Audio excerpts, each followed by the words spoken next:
Hey there everybody, this is Snackbox coming to you from a beautiful day here in Atlanta, Georgia. I am testing out this guy here. This is the Etekcity, number of different names for this stove that I found. This is just one of those cheap budget Amazon stoves that says Etekcity, although you can find it under a number of different names. And we are gonna test this puppy out today, see if it's gonna be worth our time and energy and money to buy this bad boy. I took this one out with me on the Colorado Trail last year, and I wanna run some numbers on it, see how efficient this stove is, and check it out for you all. So stay tuned, let's get to it. We got a lot to do.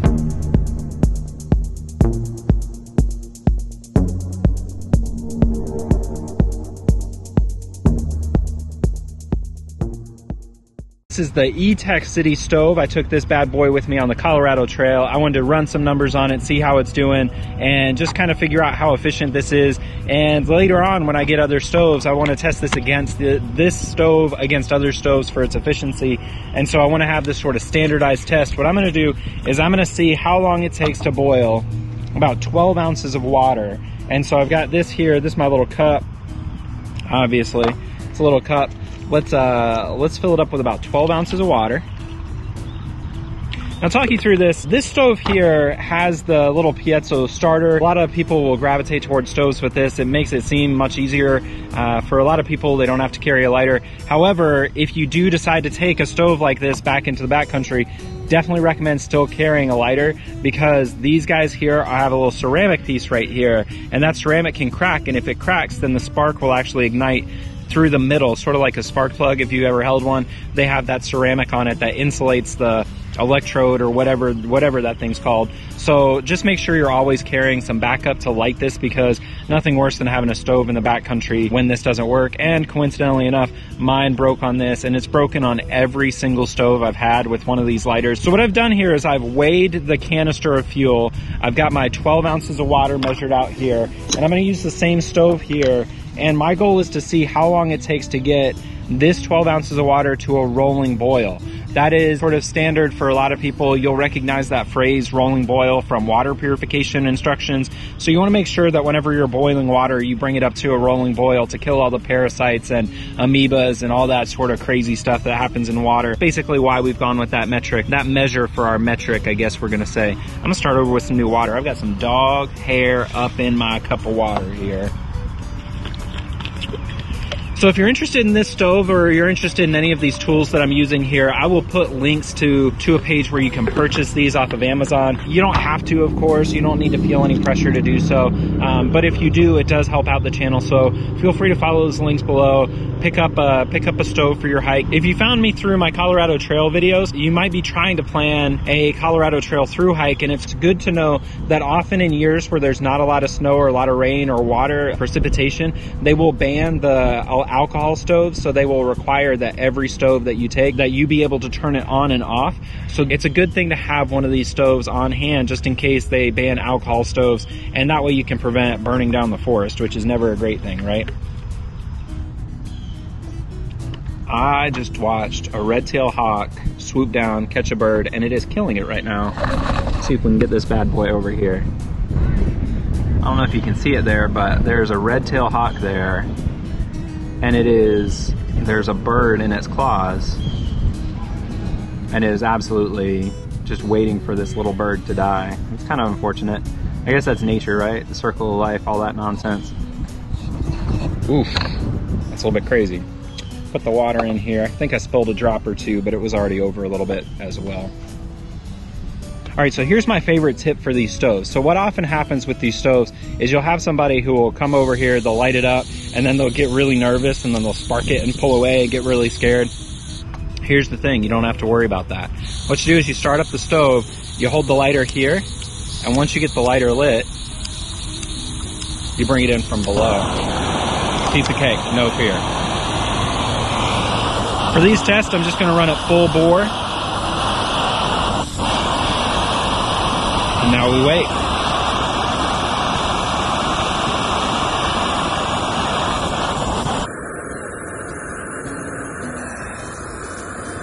Looks like it's getting pretty close to a rolling boil. I would say at this point you could probably drink the water. It'd probably be clear, safe from here. It's loud though. That's one of the things that you will notice about these type of stoves. It's definitely cooking. When you're planning your thru hike, one thing that I also like to recommend is that you take a handful of decaffeinated herbal teas, something like that, especially if you're heading to an area like I am in the Colorado Rocky Mountains, because some tea will really help you to rehydrate at the end of a long night. You'll be able to have some tea, something a little decaf, warm up your body, rehydrate, go to sleep a little bit warmer, that kind of thing. So just taking a couple of bags of tea, some decaf, something or other is a really good idea. Looks like we have a full boil here. We're going to go ahead and stop the pot. We're going to stop the pot. We got our boiling water. Boil, boil, boil. Stop that puppy right there. Now we need to weigh the canister. We gotta wait a minute though. Just a pro tip to everybody. If you need to dry something, dry it off on your body. So it took about 2.5 minutes, 2 minutes and 35 seconds to be exact, to bring 12 ounces of water to a rolling boil. These guys here will cool down really quickly, but just be super careful. These little fellas here will burn the mess out of you. I know because I've burned the mess out of myself a handful of times. I also would recommend here, these guys, they come with, when you buy a stove like this, be it the MSR Pocket Rocket, the BRS, the stove that a lot of people really swear by, they come with these little plastic cases. These can be really useful to hang on to, but I also think you can do well with just like a sock, an old sock, putting that in there.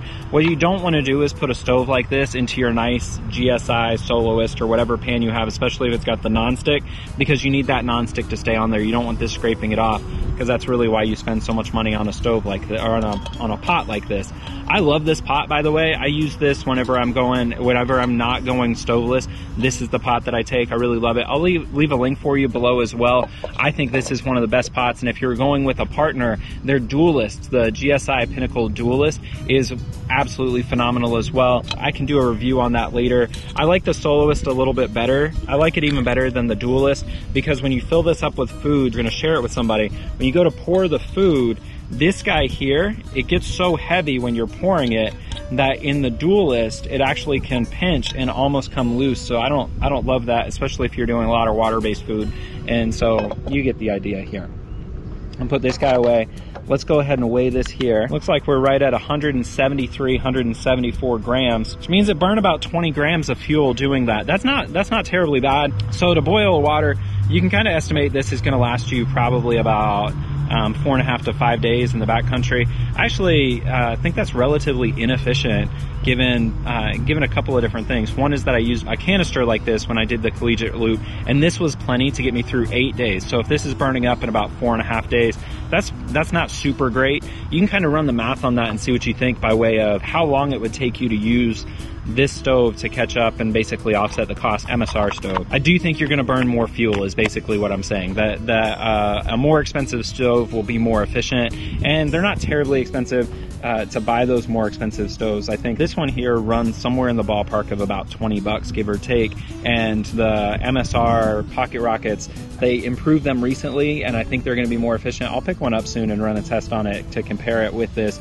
But that's what I used when I was able to get about 8 days out of this on a trip where I was cooking 2 meals a day, so oatmeal and something like a pasta for dinner. But overall, I think this seems like a pretty decent deal, especially if you're new to backpacking. One thing that I always like to remind people is if you're new to backpacking, it's okay if you buy some gear that's not your forever gear. I like to buy stuff like this because then I can pass it down to people, or I can share it when I go on hikes with other people, and it always helps to kind of get that entry-level item so you can understand why you're spending more money on something different. So overall, I think if you're looking for a good stove, good reliable stove, maybe not a great stove, this is a good way to go. Again, there's a link below. Not super expensive, and I also think dollar for dollar, this might be one of the best deals that you're gonna find. So check it out. If you're interested in picking one up, go ahead and do that, and let me know what you think in the comments below.